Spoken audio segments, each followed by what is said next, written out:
जी अस्सलाम वालेकुम। मीठी ईद की मीठी खुशियाँ आप सभी को बहुत बहुत मुबारक हो। उम्मीद है आप सभी लोग अपने अपने घरों में रहते हुए ईद को भरपूर तरीके से एंजॉय कर रहे होंगे। जो बाहर नहीं गए उन्होंने बहुत अच्छा काम किया कि वो घरों से बाहर नहीं निकले और बाहर जाकर कोरोना को घर पर उन्होंने वेलकम नहीं किया। और जो निकल गए बाहर, अब उनसे यही कहा जा सकता है कि बार बार हाथ धोएं। और इंटरनेशनली भी जो माहिरीन है वो ये कह चुके हैं कि हाथ दिन में 6 बार धोना बहुत ज़रूरी हो चुका है।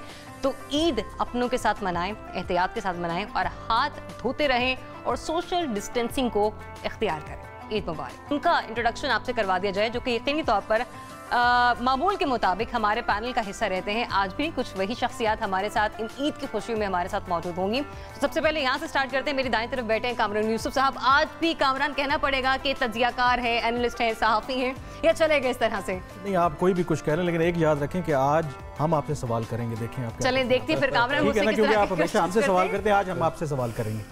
Okay fine. इसी कामरान के साथ अमीर अब्बास हैं। अमीर यकीनी तौर पे एंकर हैं और तज्जियाकार हैं। अमीर उसी तरह से इंट्रोडक्शन करवाना पड़ेगा मुझे आपका, या आप भी इसमें कुछ आगे पीछे कोई रद्दो बदल? नहीं, मेरा ख्याल तकल्लुफ ना करें आप। तकल्लुफ ना करूं यही पे छोड़ा जाए।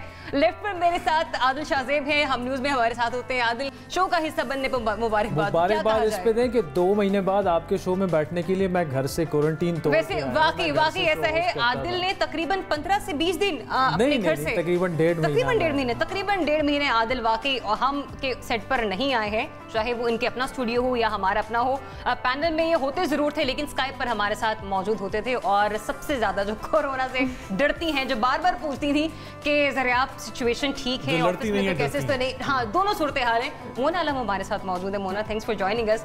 तो ये है आज हमारे पैनल का हिस्सा। इसमें आज हम कोशिश करेंगे कि कोई ऐसी बात ना हो जो कि ना चाहते हुए भी पॉलिटिकल सिचुएशन को हम डिस्कस करें। लेकिन इस शो के आगाज से पहले ऐसा हो रहा था और मैं इनके आगे हाथ जोड़ रही थी कि हम ऑन एयर जाने वाले हैं, खुदा के लिए डिस्कशन ना करें, ऐसा कुछ मत करें। और फिर भी ये लोग कंटिन्यू करते रहे इतना मना करने के बावजूद, क्योंकि ये कहा जाता है कि जो ईद की तैयारियां होती हैं उनमें लड़कियां बहुत पेश होती हैं, बड़ी आगे आगे होती हैं। तो सबसे पहले लड़की से ही आगाज़ किया जाए, एक लेडी से स्टार्ट कर लेना चाहिए। मोना, कैसी हो सकती है इस बार की ईद? क्या एक्सपीरियंसेस किए आपने अब तक कोरोना के बाद ईद की तैयारियों में? अच्छा ज़रियाब, मैंने उस सहूलत का या उस प्रोविज़न का फ़ायदा नहीं उठाया जो हमें अब, sorry to be pointing out something in current affairs again, जो हमें एपेक्स कोर्ट के ऑर्डर से मिली है और जो शॉपिंग मॉल्स और बाज़ारें खुली हैं। मैंने ऑनलाइन शॉपिंग की और अमूमन वो जो मीम्स बनती थी कि ऑनलाइन ऑर्डर में आपको नज़र ये आता है और जब आती है चीज़ तो वो ऐसी होती है और एक ज़मीन आसमान। नहीं हुआ थैंकफुली। तो मैं अपने अच्छे एक्सपीरियंस से मेरा ख्याल है बताना चाहती हूँ कि दीगर भी लोग उससे मुस्तफ़ीद हो सकते हैं। और ये इस तरह से मेरी ईद मुख्तलिफ थी बिल्कुल उसमें, क्योंकि ज़्यादातर टाइम शॉपिंग और हमारा इसी में गुजरता था। तो इस दफ़ा ऐसा नहीं हुआ और online shopping is not too bad. मुझे ये अच्छी रियलाइजेशन एक्सपीरियंस रहा, मतलब इस बार आपका मेरे लिए एक्सपीरियंस। कामरान, आप ही बता दें फिर, आपने ये ऑनलाइन कुर्ता खरीदा, किस तरह से खरीदारी की, आपने लेकर रख लिया था? देखिए, मैं तो झूठ नहीं बोलूंगा, ऑनलाइन नहीं खरीदा मैंने जाके खरीदा है। अच्छा, गुड, ठीक है ना। और मतलब कोरोना को लाने का जरिया बने आप। लेकिन मैंने उस वक्त खरीदा जब बिल्कुल क्योंकि सुबह 8 बजे क्योंकि दुकानें खुल जाती, ये तो एसओपी के खिलाफ है। नहीं, 8 बजे दुकानें खुल जाती थी, तो 8 बजे मैं फासला आपने बरकरार रखना है, मैं तकरीबन 9-10 बजे वहाँ पर गया और वहाँ पे कोई भी नहीं था। और बल्कि दुकानदार ने मुझे बताया भी कि रश शुरू होता है बाद में, तो मैंने कोशिश की कि रश बढ़ने से पहले खरीद लिया जाए। और वो इसलिए भी खरीदा, वैसे तो शायद मैं पुराने कपड़ों से गुजारा चला लेता, लेकिन आपने जिद की कि जी प्रोग्राम में आना है ईद के लिए, तो मैंने कहा फिर ईद के लिए प्रोग्राम है तो फिर कोई मतलब खुसूसी तौर पर कामरान यूसुफ ने हमारे लिए कुर्ता खरीदा है। जी, कुर्ता खरीदा है। मैंने कहा फिर चलें, आप प्रोग्राम में जा रहे हैं तो नया कुर्ता तो खरीदना चाहिए, तो इसलिए फिर खरीदना पड़ा। क्या पेमेंट तो हाफ कर देगी ना ये मैं कैसे कर सकती हूँ? नहीं, कि वो तो आपकी ईदी पर डिपेंड करता है ना कि आप मुझे या मोना को यहाँ पे क्या ईदी दे के उठते गए, जितने कॉस्टली आप सब लोग उठते और ये वेस्ट कोट पहने हुए, और आप तो 2 महीने तक घर से बाहर निकले नहीं, तो फिर ये आपने तैयारी कहाँ से की? यार, मेरा मसला ये कि ना सिर्फ 2 महीने बल्कि आपको पता है मैं 17 ईयर्स तो इंग्लैंड में रहा हूँ, तो ज्यादा मुझे लगा बोलेंगे सलवार कमीज और वो सारा अभी आहिस्ता आहिस्ता मैं उससे यूज्ड टू हो रहा हूँ। तो मेरे पास यही पुराने कपड़े थे, लेकिन पहली दफा मैंने पहने आज ही। तो जो थे वो पुराने, लेकिन ये कैसे पुराने? मतलब कि पहले से अगर आप मार्केट में गए हैं तो बता दें मतलब मैंने तो सच बोला है। मार्केट में मैं सिर्फ दवाई या ब्रेड या ये लेने गया हूँ, मैं तो इतना डर रहा था कि बिल्कुल कमरे से बाहर नहीं निकल रहा था। ये सिचुएशन अमीर, आप तो हमारे पास यहाँ पर सहरी से पहले मौजूद रहा करते थे, मतलब इसका ये कि शायद आप भी गए बाजार, कुछ खरीदारी की, ये कुछ नया है? नहीं, इनमें से कुछ नया नहीं है। अच्छा, मतलब यहाँ पे कुछ नया नहीं है? इसमें से कुछ नया नहीं है। और ना मैं खुद गया हूँ, वैसे अमूमन ऐसा ज़रूर होता है, शायद पहली दफ़ा हुआ होगा कि कुछ भी नहीं लिया ईद के लिए। अच्छा। और वाकई सिर्फ वजह यही थी कि अवॉइड करना है, कोई ज़रूरत नहीं जाने की। ज़रूरी नहीं है कि आप नए कपड़े पहने या अपने आप को ज़्यादा कुछ बनाएं संवारें। अच्छा, मैंने अपने फैमिली को भी कोशिश की है लेकिन दूर रखा जाए, लेकिन इसके बावजूद बच्चे जो हैं फिर उनके लिए कुछ ना कुछ करना पड़ता है। लेकिन वाकई हमने इस दफ़ा कम से कम अपने हद तक इस SOP को अप्लाई किया, फॉलो किया। अपने बारे में बताएं ना आप। नहीं, मेरा भी ऐसा ही है कि मैंने ऐसा कुछ किया नहीं, और जो मेरे ईद के पहले दिन का जोड़ा है वो दोस्त हैं, उन्हीं की तरफ से मंगवाया है। शी इज़ अ डिज़ाइनर, लेकिन खुद जाने की मैंने भी जहमत नहीं उठाई है। मैंने भी ऑनलाइन शॉपिंग की है, लेकिन इत्तेफाक से ऐसा है कि मेरा जो ऑर्डर थे जो मैंने प्लेस किए थे वो चांद रात से सिर्फ एक दिन पहले मेरे पास पहुंचे हैं। लेकिन उनकी भी तैयारी अभी वैसे नहीं है जैसे कि अमूमन मैं करती रहती हूँ कि प्रॉपर ज्वेलरी ये वो इस तरह से। हम बल्कि आपके प्रोग्राम के दौरान ही ये बात कर रहे थे कि देर से आ रहे हैं ऑनलाइन आप अगर कुछ भी करें तो। लेकिन कुरियर सर्विसेज तो चल रही हैं बड़े अरसे से। कुरियर चल रही है, हाँ, लेकिन ऐसा है कि बहुत डिले है क्योंकि शायद उनके पास बड़े फ्लडेड ऑर्डर्स हैं, वो बहुत ऑर्डर्स हैं, उनके वेयर हाउसेस भी बंद रहे हैं काफी अरसा। बिल्कुल, इसका मतलब है कि सिर्फ आप लोगों में से मैं ही हूँ जो इमरान खान के अहकामात मैंने अमल किए कि मार्केट में गया, उन्होंने कहा कि जी इकोनॉमी भी तो चलानी है। तो आप लोग बाकी जो दूसरी पार्टी से, आप अपोजिशन से, आपने नहीं मानी बात। नहीं, ऐसा कुछ नहीं, आप घरों में दब के कोशिश नहीं, कोशिश हमारी एहतियात के साथ भी तो ईद मनानी है ना कामरान। नहीं तो ऑनलाइन ऑर्डर हमें मुफ्त में थोड़ी मिला है। हाँ, और उसको भी हमने इकोनॉमी में पैसे तो पंप हुए। नहीं, इन्होंने तो दोस्त से मंगवाया करने का आवाज जो है ना वो कामरान से ईदी ले दोस्त has done on her behalf. वो असल पंपिंग कर रहे हैं। यहाँ पे भी मैंने तो क्या मतलब आप लगता है कि मुझे समझ रहे हैं कि मैं नहीं आवाज आपसे हो ना, आपने क्योंकि तैयारी पूरी की है। नहीं, आप एहतियात करें क्योंकि देखें वो कह रहे हैं कि जो नोट्स है ना उससे भी कोरोना लग सकता है। हाँ, तो ये फिर आप देख लें, मतलब है ऑनलाइन की बात हो रही है, ऑनलाइन आप नोट दे दें वो डिसइंफेक्ट कर लें। पॉइंट है, कुछ भी कर लूं मैं वक्त निकाल लेती हूँ। आपने निकाला कुछ ईद को पहली तरह से सेलिब्रेट करने के लिए, कुछ पहला जैसा हो जाए? हम तो ईद जॉइंट फैमिली सिस्टम में करते थे। अच्छा। हमेशा, और अपने गांव में करते थे, और सिर्फ हमारी फैमिली के मोर देन 50 लोग, अच्छा, माशाल्लाह इकट्ठे होते थे। फिर गांव में बाकी लोग भी होते थे, तो हमारी ईद तो बड़ी खुशगवार ईद होती थी। लेकिन आपको पता है जो जिस किस्म के हालात है, सारी बात है, तो हम तो इस दफ़ा ईद हम इस्लामाबाद में हमने की है।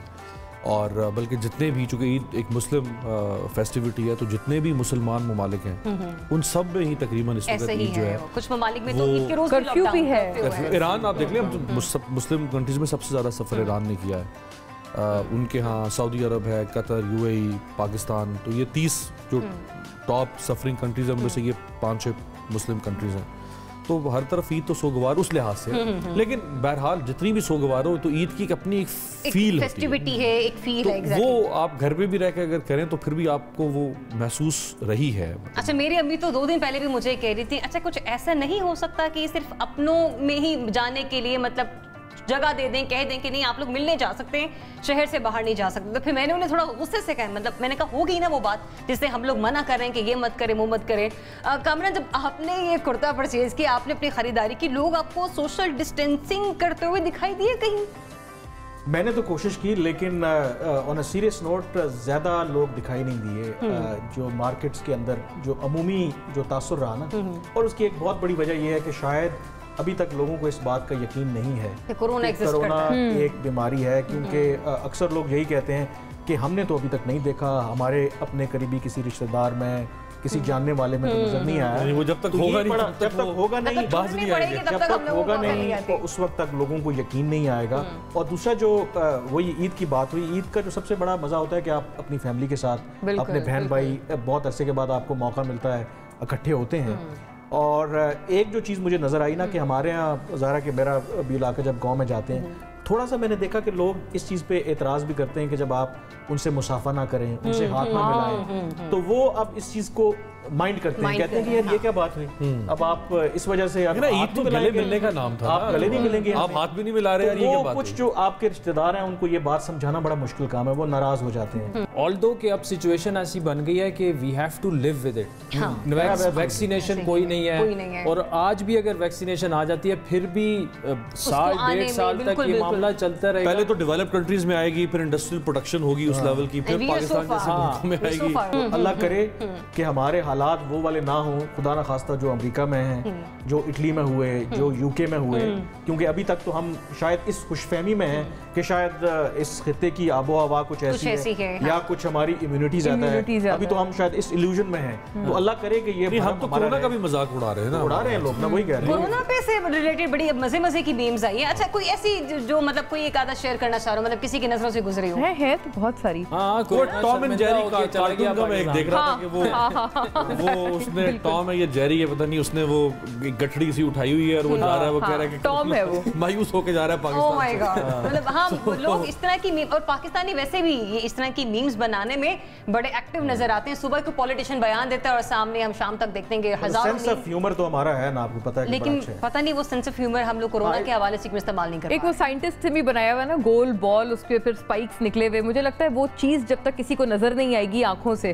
तो उनको यकीन नहीं आएगा कि ये। आपको पता है एक एंकर ने पूछा, अमीर you know I heard an anchor I can't name him, वो पूछता है अच्छा डॉक्टर साहब ये ऐसे है, अच्छा ये आपने मास्क करना है और ये नजर नहीं आता। डॉक्टर कहते हैं जी नजर नहीं आता।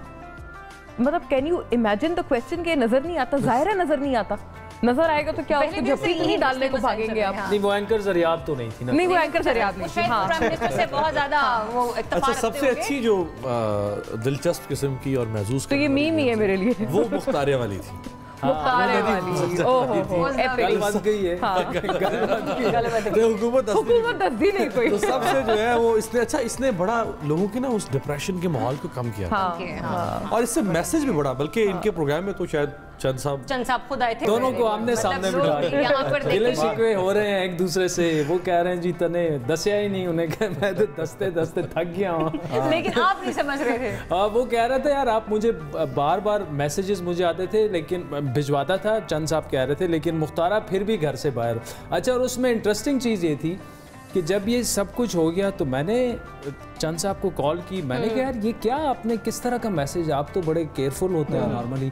कहता हुआ ये कि हमारे होते हैं डेरे वहाँ पे गांव में, तो वहाँ पे ये जो हुक्का पड़ा होता है, चिलम हुक्का, उन्होंने कहा जी 2-3 पड़े होते हैं, और जब आप हुक्का उठा लेते हैं तो उसका मतलब लिटरली ये लिया जाता है कि आपने अपना डेरा खत्म कर दिया। तो कहता है मुझे मैसेजेस आ रहे हैं कि यार आप सियासत छोड़ दें, आपने हुक्के उठा लिए हैं।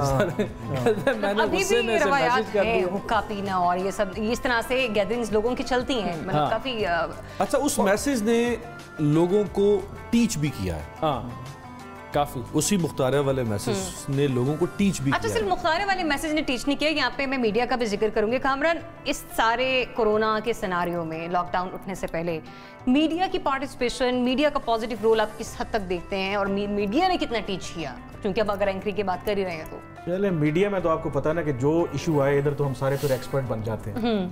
देखिए ना, हर चीज़ के हम एक्सपर्ट हैं। जब कोरोना आया तो फिर हम कोरोना सारे वायरोलॉजिस्ट भी बन गए हम सारे। तो सारी चीज़ें वो तो एक शुरू में थोड़ा सा जाहिर है कि जब तक गवर्नमेंट ने भी अपनी कोई हिकमत अमली नहीं बनाई थी उस वक्त तो था, तो बाद में तो आपको पता है कि जो नेशनल जो ऑपरेशन कमांड सेंटर बना है, जो आपको फैक्ट्स एंड फिगर्स दे रहा है, तो मीडिया उसी हवाले से अपना रोल प्ले कर रहा है। और बाय एंड लार्ज मेरे ख्याल में जो उस तरह की कॉन्स्पिरेसी थ्योरीज सोशल मीडिया पे ज़रूर हमें नजर आई, कई एंकर्स भी हमें कहते देखे गए कि जी ये कोई कॉन्स्पिरेसी है या ड्रामा है, लेकिन मेन स्ट्रीम मीडिया के ऊपर मेरे ख्याल में बाय एंड लार्ज एक रिस्पॉन्सिबल किरदार ही रहा है मेरे ख्याल में। लेकिन ओवरऑल मुझे लगता है कि अब शायद थोड़े से हम इम्यून भी हो गए हैं। शुरू में ज़रा ज़्यादा खौफ था, तो अब शायद बिजनेस एज यूजुअल की तरफ हम जा रहे हैं। लेक्चर्स की बात की ना, तो मैं लास्ट वीक का एक किस्सा आपको सुनाऊं। माय डैड वाज अनवेल, तो हम गए, उनकी एक छोटी सी सर्जरी करवानी थी। तो प्रोफेसर इकबाल साहब थे, तो मैं उनके साथ ही अंदर जाके, और मैं उन्हें कह रहा था सर ही इज़ डायबिटिक, उनका ये इशू है, ये है, तो आप कौन सा एनेस्थीसिया देंगे, ये करेंगे, वो करेंगे। वो ऐसे मुड़ के मुझे कहते हैं यार ये आपका स्टूडियो नहीं है जहाँ हर चीज़ पे आप लेक्चर दे रहे हैं। Vascular surgeon, I know what I am doing. मैं 25 साल से एक काम कर रहा हूँ, आप रोजाना 25 काम करते हैं। तो हम लेक्चर जो है हर चीज़ पे हम लोग एक्सपर्ट ऐसे कि हम एक्सपर्टीज अपनी झाड़ना शुरू हो जाते हैं हर मामले में। मेरी मीडिया अपनी ने तो बात इतना कहती हैं घर रोल वाले। प्ले किया है कि आपके प्रोग्राम के प्रोड्यूसर से मुझे शिकायत होना शुरू हो गई थी कि आपके प्रोग्राम के पहले 2 सवाल ही कोरोना पर क्यों होते हैं? आपका प्रोग्राम होता था 5 दिन, हाँ। फिर उन्होंने कर दिया 6 दिन। तो अब ये मत कहिए कि 7 दिन वही मैं कह रहा हूँ कि अब जो प्रोग्राम आपका मकबूल हो रहा है, इतनी रेटिंग आप जा रही है, तो ये सवाल ही आप समझ लें आज का, आपने जवाब देना है। तो अगर 7 दिन कर लें तो आप क्या ऑप्शन लेंगी? आपके पास ना का ऑप्शन नहीं है, सिर्फ हाँ का है। आप बताएं।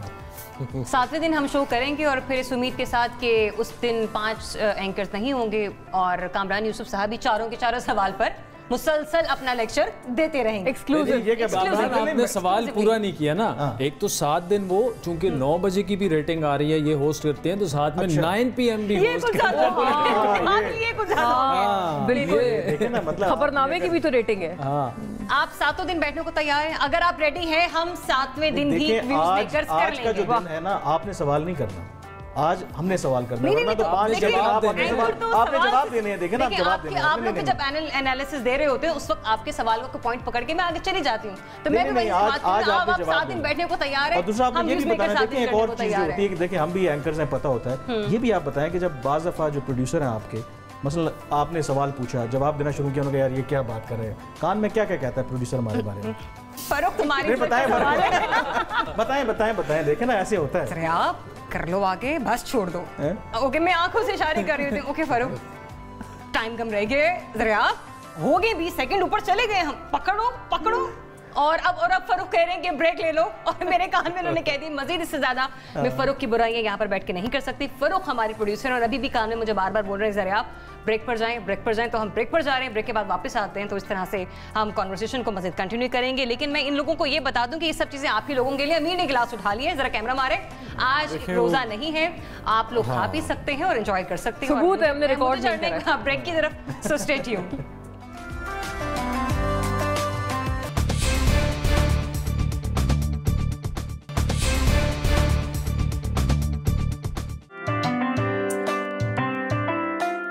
जी वेलकम बैक। और ब्रेक पर जाने से पहले भी मैंने कहा था कि ये रिफ्रेशमेंट, ये सामान आपके लिए। बात करते हैं आगे कि ईद तो हमने देखा कि किस तरह से लोग सोशल डिस्टेंसिंग को तर्क करके गले भी मिल रहे हैं, हाथ भी मिला रहे हैं और एक दूसरे के घरों में भी जा रहे हैं। लेकिन इन सब के बावजूद जो माजी की ईदें रही हैं उससे रिलेटेड कोई ना कोई सबकी एक अच्छी याद होती, चाहे वो बचपन की हो या फिर अभी ये पिछले ईद ही क्यों ना गुजरे हो। कामरान, स्टार्टिंग विद यू, कोई ऐसा दिलचस्प वाकया जो आप अपनी व्यूअर्स के साथ शेयर करना चाह रहे हो? देखिए, वैसे तो बहुत से वाक़े हैं और मुझे लगता है कि जो ईद सबसे मज़े की होती थी ना, या जब आप बच्चे होते हैं या जब आप स्टूडेंट्स थे, तो मेरे साथ एक वाक़या, हम जब अपने जो क्लास फेलोज़ थे, जब कॉलेज में पढ़ते थे, तो हमारा जो सबसे बेस्ट होता था, हमने क्या करना कि ईद हुई, अपने पैसे इकट्ठे किए, मिल के कुकिंग करनी। तो एक दफ़ा ऐसा हुआ कि चले हम मिल के ना चिकन कढ़ाई बनाते हैं। तो पैसे हमने इकट्ठे किए, हम चिकन वाले के पास गए और वहाँ पर जो है ना उसको कहा कि जी ये चिकन जो है ना हमें बना दो। तो मेरे एक और दोस्त थे, अल्लाह जन्नत नसीब करे, वो 1 साल पहले डेथ हो गई है उसकी, ठीक है ना। तो वो मजाक, उन्होंने कहा कि चाचा, मतलब है ना अपने वो मुख्तारे वाले स्टाइल में ना, कि चाचा ज़रा गोश्त जो है ना वो ठीक से देना, क्योंकि हम तो आपके पक्के गाहक हैं। तो वो इस तरह के लोग, आपको पता है, सेंस ऑफ ह्यूमर बड़े विटी होते हैं। तो वो चाचा ने हमारी तरफ देखा, उन्होंने कहा जी बच्चा मुझे पता है, आपने अगली ईद पे ही आना कि आपके पास अगली ईद पे ही पैसे आएंगे, आपने जो चिकन कढ़ाई बनानी है तो अगली ईद पे ही आना है। तो ये मेरे ख्याल में हमारी, लेकिन वो चिकन कढ़ाई मजे की होती थी या नहीं, बिल्कुल मजे की, क्योंकि मैं कुकिंग भी बड़ी अच्छी कर लेता हूँ।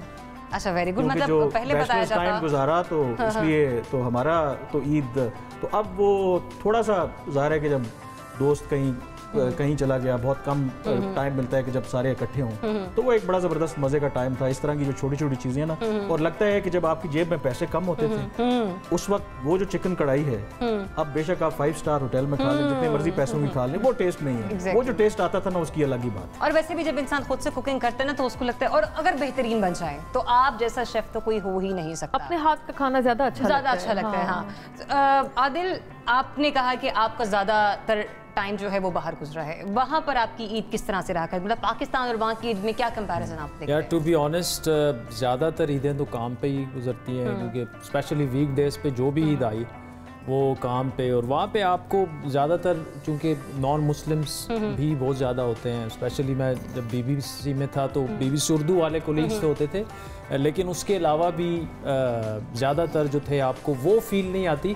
लेकिन ये ज़रूर होता था कि जिस दिन इस तरह का कोई फेस्टिविटी वो होता था तो उस दिन फिर सारे जितने भी डिफरेंट लैंग्वेजेस के लोग, वर्ल्ड सर्विस के लोग जो थे वो आपके लिए स्वीट्स भी लाते हैं, और बाज़ तो बिल्कुल आपकी तरह ड्रेसअप होके भी आ जाते हैं। तो ये एक बड़ा एक यूनिक एक्सपीरियंस होता है, स्पेशली जब आप अब्रॉड होते हैं। मतलब नहीं, अगर वहाँ पे जो नॉन मुस्लिम्स हैं, मतलब वहाँ पे उनके साथ भी इसी तरह से फेस्टिविटी होती है?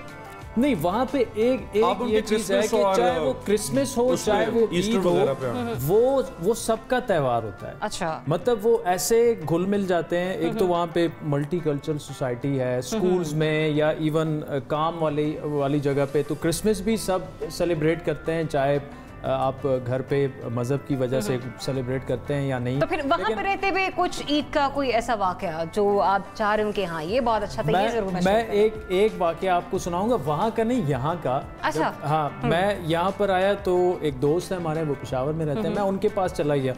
तो ये तकरीबन कोई 15-16 साल पहले का वाक़या। तो उनके पास गए जी, उन्हें थोड़े से परेशान, मैंने कहा क्या हुआ? कहता है अब्बू ने घड़ी लेके दी थी मुझे, वो पिछले महीने का वाक़या सुना रहे थे, 5-6 हज़ार की थी और वो मुझसे गुम हो गई। मैंने कहा कैसे गुम हो गई? तो मैं ऑटो में बैठा हुआ था, वो पता नहीं क्या हुआ और घड़ी मेरी गुम हो गई। मैंने कहा ठीक है। अच्छा, हमने कहीं दूसरे दोस्त के पास जाना था, हम ऑटो में बैठे। अच्छा, वो अभी तक परेशान। मैंने कहा क्या हो गया? कहते नहीं कैसे गुम गई? उसने घड़ी उतार के ऑटो में पास रखी, मैं देखता हूँ ये मुझसे कैसे गुम होती है। बिलीव यू मी, हम ऑटो से उतर गए और वो घड़ी वहीं पर रह गई उससे। मतलब तो आज कैसे होता है ओवर कॉन्फिडेंस, मतलब आज तक ओवर कॉन्शियस हो जाना किसी चीज को लेकर। आज तक जो है हम जब मिलते हैं एक दूसरे से, याद है वो वाला वाकया, मतलब बिल्कुल ही हम भूल गए थे कि यार हमने घड़ी उतार के रखी और हम उसको रिक्शे वाले की नजर कर आए हैं। मोना, आपकी लाइफ का कोई इंटरेस्टिंग सा कोई वाकया? यार ऐसा कोई ऑनेस्टली कोई ऐसा वो नहीं था, बस सही है कोई किसी से मिले। मेरा एक ज़रूर होता था, मेरी अम्मी भी क्योंकि she is a working lady, तो जब मैं उनके साथ मतलब शादी से पहले ईद करते थे तो वो सोती रहती थी पूरा दिन। अच्छा। और मैं फेडअप होती थी, मैं कहती थी उठो कहीं चलो मैं तैयार हुई हूँ, मैंने कपड़े दिखाने हैं। तो शाम में शी वुड गेट अप और कहती थी अच्छा चलो, फिर हम कहीं चलते थे। तो मुझे तो यही याद है। और मैं बाकी सारे सब मुझे कहते थे यहाँ गए, हमने ये किया, हमने वो किया, अभी उनके घर होके आए, अभी उनके घर होके आए। मैं मुसलसल कहती थी, मैं कहती थी I used to fake stories. हम भी सुबह उठे, हमने ये किया, मेरी अम्मी सो रही, कहती है मेरी छुट्टी है, प्लीज़ मुझे तंग नहीं करो। तो ये एक चीज़ होती थी। और हमारे यहाँ भी क्योंकि सब जानते थे रूटीन की बात है, तो हर कोई हमारे यहाँ भी शाम में ही आता था। दिन में कोई हमारे घर आने की हिम्मत नहीं करता था, सबको पता है ये बिल्कुल एक हाँ डॉर्मेंट घर है, यहाँ सो रही है खातून। तो ये मुझे दिस इज समथिंग अजीब सी चीज़ है। आपका वो जो कभी आपके साथ ऐसा नहीं हुआ? ये बचपन में ये भी होता है ना कि कोई रिश्तेदार ऐसे होते हैं, अमीर भी होते हैं, चाचा मामू, कुछ सरप्राइज ईदी मिल जाती है आपको? सरप्राइज ईदी मुझे बहुत मिली। सरप्राइज ईदी मुझे बहुत मिली। वो जो खुशी और जब वो ज्यादा मिलती थी ज्यादा मिले ना अचानक से आपको, कोई अब्रॉड चाचा वगैरह ने भेज दी, जब नहीं मिलती थी मैं कहती थी अब क्यों नहीं भेजी इन्होंने, मैं अपना किसी तरह से रिमाइंड कराऊं कि मैं भी तवक्को। हाँ, ये भी बहुत बड़ी तवक्को ना हो कि जब आपको कुछ पता ना, अनएक्सपेक्टेड किससे नहीं है। मुझे यहाँ पे किसी एक से भी तवक्को नहीं, कोई यहाँ पर ईदी देके उठेगा। सरप्राइज ईदी मिलनी है फिर अगर ऐसा हो जाए तो सोने पर सुहागा होगा। ये तो डिस्क्लोज हो गया सरप्राइज। अमीर, आप जॉइंट फैमिली सिस्टम में रह रहे हैं और जॉइंट फैमिली सिस्टम में तो भरमार होती है ऐसे वाकयात की, मतलब चचा के बेटे, ताया के बेटे, आपस में आप कजन्स या सिस्टर कजन्स होती हैं, तो वहाँ पर उससे वहाँ तो खैर बहुत सारे वाकयात होंगे, लेकिन कोई एक अच्छा वाकयात जो दिलचस्प होते हैं या शरारतें, वो वहीं होती हैं जहाँ कजन्स आपके इर्द गिर्द बहुत ज़्यादा हों। तो कजन्स तो बहुत ज़्यादा है मेरे, लेकिन एज डिफरेंस हमारा बहुत ज़्यादा है। ज़्यादा कजन्स मुझसे बहुत एज में छोटे हैं। अच्छा। चूँकि बहुत छोटे हैं तो इसलिए उनसे कुछ शरारतें उस तरह से वो हो नहीं सकती। कुछ कज़न मुझसे एज में बहुत बड़े थे, लेकिन यह है कि हमारा एक बड़ा खूबसूरत कल्चर था, अभी भी है। इस दफ़ा वो नहीं प्रैक्टिस हो सका इसी वजह से। इंशाल्लाह आगे हमेशा सब लोगों को वैसी ईदें मिलें जैसे पहले मिलती थी। तो हम लोग चूँकि मेरे वालिद वगैरह, हम 5 भाई हैं, मेरे चचा वगैरह, तो हम पांचों फैमिलीज इकट्ठे ईद सेलिब्रेट करते हैं। तो हम पांचों फैमिलीज इकट्ठे निकलते हैं अपने मुख्तलिफ रिलेटिव्स के यहाँ, और फिर इसी तरह से रिलेटिव्स मुख्तलिफ हमारे यहाँ आते हैं।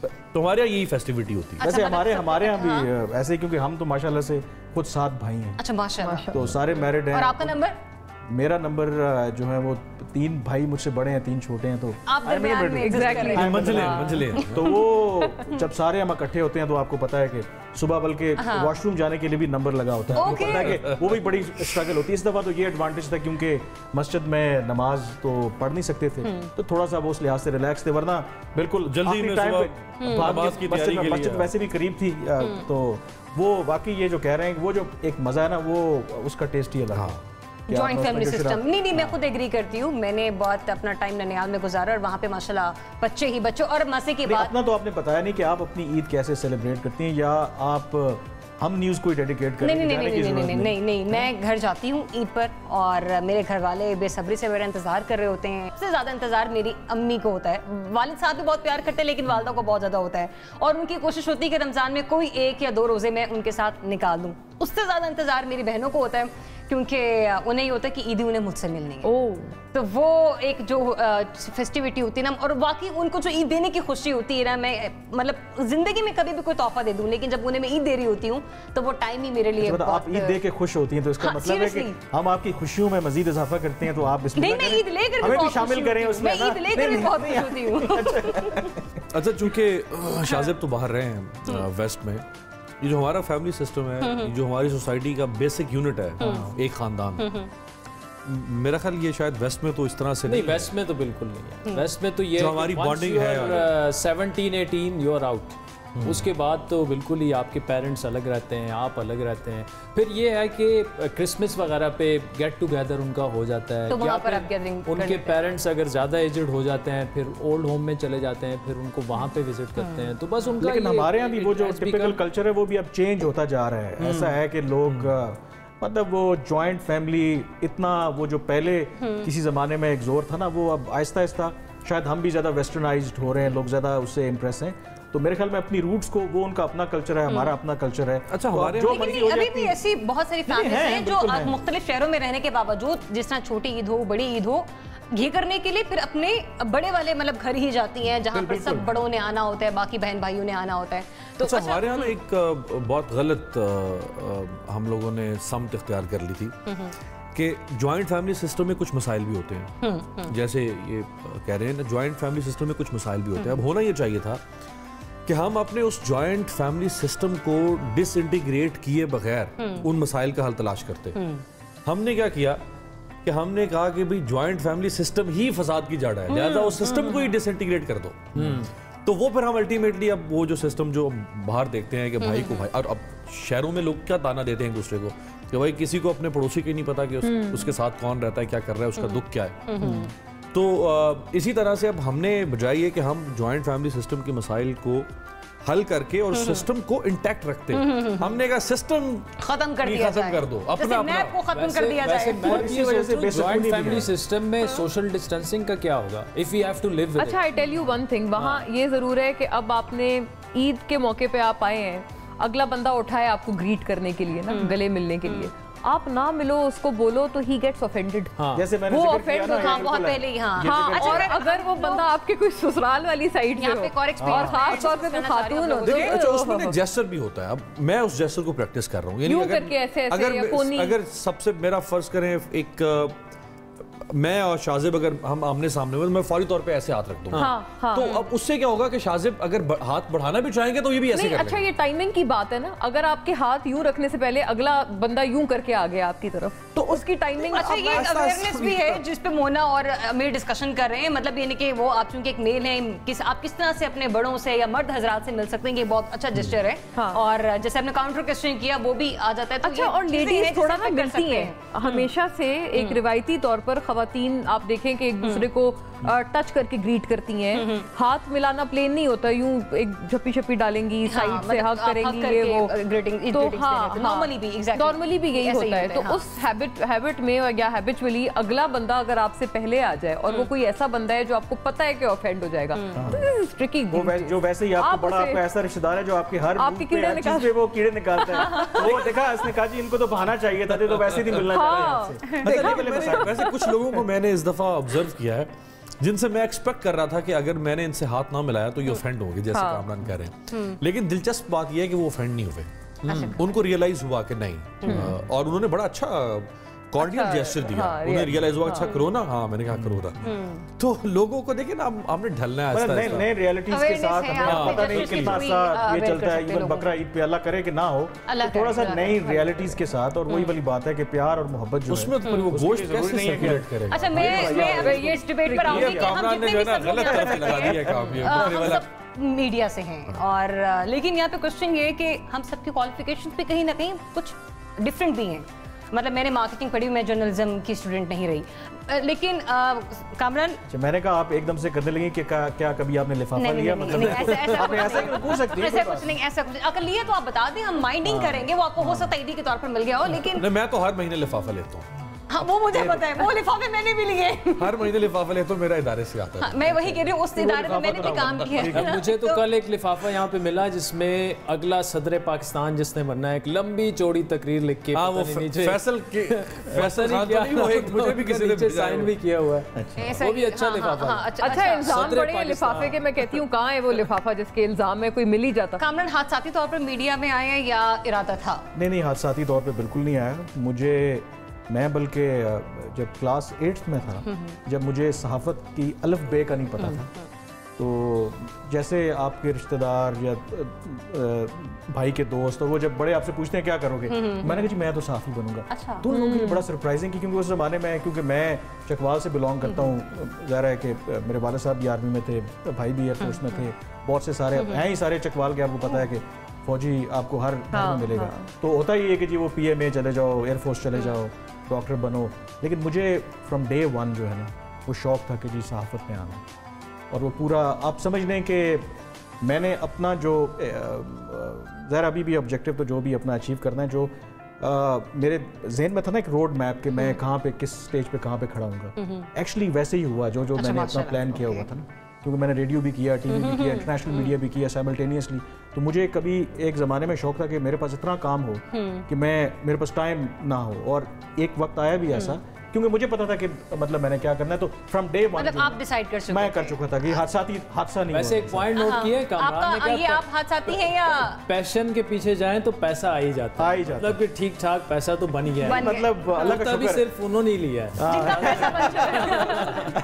आप हादसाती या फिर नहीं, बिल्कुल नहीं। I wanted to be a journalist, और बस ये था कि इंटरनेशनल जर्नलिज्म की तरफ हादसाती ऐसे किया कि यहाँ पर जियो लॉन्च हो रहा था, तो मैंने जंग ग्रुप ज्वाइन किया, लेकिन सिर्फ 2 महीने, and then I went to Glasgow for graduation. वहाँ से ग्रेजुएट करके फिर वॉइस ऑफ अमेरिका ज्वाइन किया एज ए लंदन कॉरेस्पॉन्डेंट, तो 6 साल उनके साथ, फिर उसके बाद BBC, और BBC के बाद तकरीबन 6 साल मैं BBC में रहा, and then here we are Hum news. Okay, हादसाती या फिर मतलब अगर पाउंड और डॉलर छोड़ के आए तो आपको पता है कि फिर हाँ देखे ना क्या मुझे रहे हैं, कन्वर्जन तो ठीक हुई होगी, ऐसे तो नहीं है, खुला तजाद तो नहीं है। देखिए मेरा हादसाती भी और इत्तेफाकी भी है, अच्छा दोनों चीज़ें। जर्नलिज्म में नहीं आना था इनफैक्ट, लेकिन मैं चूँकि यूनिवर्सिटी और कॉलेज के ज़माने में नेशनल लेवल का डिबेटर था, तो पढ़ने लिखने का भी कुछ शौक़ था, कुछ शायरी वायरी भी, इस किस्म की लिटरेचर की तरफ भी शौक़ था। तो वो जो जिसे कहते हैं ना कि square peg into round whole, मैं एक्चुअली बैंकिंग सेक्टर में था इससे पहले, एक बहुत बड़े बैंक में एक बड़ी मुनासिब सी पोजीशन पे था। उन्हीं दिनों में फिर प्राइवेट मीडिया पाकिस्तान में जब लॉन्च होना शुरू हुआ, तो फिर चूँकि वो पहले मिजाज कुछ और था, तो वो आप क्रेडिट डेबिट कर करके कुछ 4-5 साल तक, तो मुझे लगा कि कुछ और आजमाना चाहिए। लेकिन वो जो फौरी तौर पे मैंने जो शिफ्ट किया ना, वो एक हादसा हुआ था, जिस हादसे की वजह से मुझे जर्नलिज्म में आना पड़ा। वो हादसा तो लंबा है, फिर किसी विशेष में हादसाती और इत्तेफाकी दोनों हो गया। वो ना जहन था, माइंड था कि हाँ। अच्छा, मेरी ना करियर चॉइसेस बहुत बदली हैं। मैं तो जो शुरू हुई थी, आई स्टार्टेड ऑफ, मुझे कोई नया पता चला कि जो ब्रेन को आप सर्जन जो होता है जो ब्रेन की सर्जरी करता है तो you call it a neuro surgeon. कोई मैं 7-8 साल की थी और मुझे एक दौरा पड़ गया, मैंने एक साइन बनाया, उसके नीचे मैं लिखती थी मोना आलम न्यूरो सर्जन। तो मैं उस वक्त न्यूरो सर्जन थी। वो कोई चला फॉर क्वाइट सम टाइम। फिर उसके बाद मेरी इंक्लिनेशन बढ़ी, आई गॉट इनटू मैथमेटिक्स। मैं बहुत अच्छी हूँ मैथ्स में, नंबर्स में, टेक्निकल सब्जेक्ट्स में। तो मैंने कहा अच्छा ये मुझे अच्छा आता है, तो अब मैं ना यहाँ जाती हूँ। इन द मिडल समवेयर जो आपका एक टीन एज टाइम नहीं होता, मैं बिल्कुल ही कोई वो थी, मतलब I look like a credit card, इतनी पतली थी मैं। मुझे कहते थे तुम डर लगता है तुम्हें देख के, तो मैं कहती थी मैं ना रैंप मॉडल बनूंगी। तो फिर मैं वो बन गई। अच्छा। Eventually I did engineering, I am an engineer. Okay. और मैं बहुत I am a bronze medallist in my field, मैं इलेक्ट्रॉनिक्स इंजीनियर हूँ। तो वो हुआ, फिर मैंने MS भी उसमें किया। While I was doing my MS, इत्तेफाकी तौर पर मैं ना, क्योंकि उसमें ज़रूर थी एक बिल्कुल साइड पैशन की तरह मैं इसको परस्यू करती थी। मैंने बहुत पढ़ा है about world history, international history, ये बचपन से पॉलिटिक्स। और मतलब मुझे सारे लोग कहते थे ये मतलब इट डजंट सूट यू, इतने छोटे बच्चों को ऐसी बातें अच्छी नहीं लगती हैं, तो मत किया करो ऐसी बातें। इवेंचुअली जब मैं अपने MS कर रही थी इंजीनियरिंग में ही, तो मुझे उस वक्त किसी ने कहा, कहते हैं ये तुम I actually bumped into a lady who's quite a big thing in the media fraternity today, तो I wouldn't name her। तो उन्होंने मुझे कहा कि तुम मतलब एक तो तुम you have this तुम्हारे अंदर एक नैक है ऑफ आर्ग्यूइंग, तुम बड़ा एक तो बहस करती हो, तुम एक बहुत अपने आप को ना इम्पोज भी करती हो, तो why don't you join the media, तुम यहाँ पर क्यों नहीं आ जाती। मैंने कहा अच्छा, मैंने कहा ठीक है। तो ये एक हादसाती और इत्तेफाकी तौर पर मैंने किसी की एक एडवाइस लेकर मैंने किया, और मैं दोनों फिर साथ साथ वो करती रही फॉर क्वाइट सम टाइम। मैं फिर अपनी वो पढ़ाई भी मैंने इंजीनियरिंग में भी परस्यू की, मैंने यहाँ पर भी की। लेकिन अल्टीमेटली मैंने जो किया है ना, बचपन से जो मेरा दिल चाहता था, क्योंकि मैंने फोर्स्ड करियर चॉइसेस के बहुत बुरे अंजाम देखे हैं, तो मुझे कभी भी किसी ने फोर्स नहीं किया कि ये तुमने करना है और ये तुमने नहीं करना। जो मैं कहती थी कि मैंने करना है, उसके ऊपर मुझे सारे कहते थे हाँ ये बहुत अच्छा है। लेकिन वैसे टेक्निकली आप न्यूरो सर्जन तो है ही है ना, क्योंकि एंकर जो दिमाग की दही बनाता है वो है, तो वो डॉक्टर से भी तशबीह दे चुके हैं साहब से माजरत के साथ कि वो इतने ज्यादा काम छोटी सी उम्र में तो नहीं हो सकते, उम्र तो ज्यादा होगी।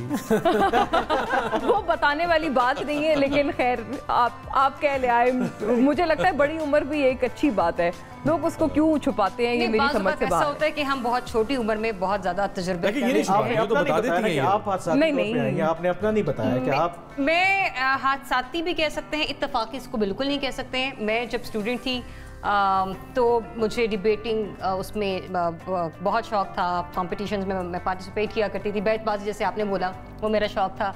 उस वक्त मैं उनको बहुत देखा करती थी, हमारे नीलाम घर वाले तारिक अज़ीज़ साहब। तो मुझे कुछ ये नहीं पता था कि एंकर क्या होता है, बस मुझे होस्ट बनना है, उनकी तरह बनना है। नीलाम घर का होस्ट बनना है, उनकी तरह बनना है।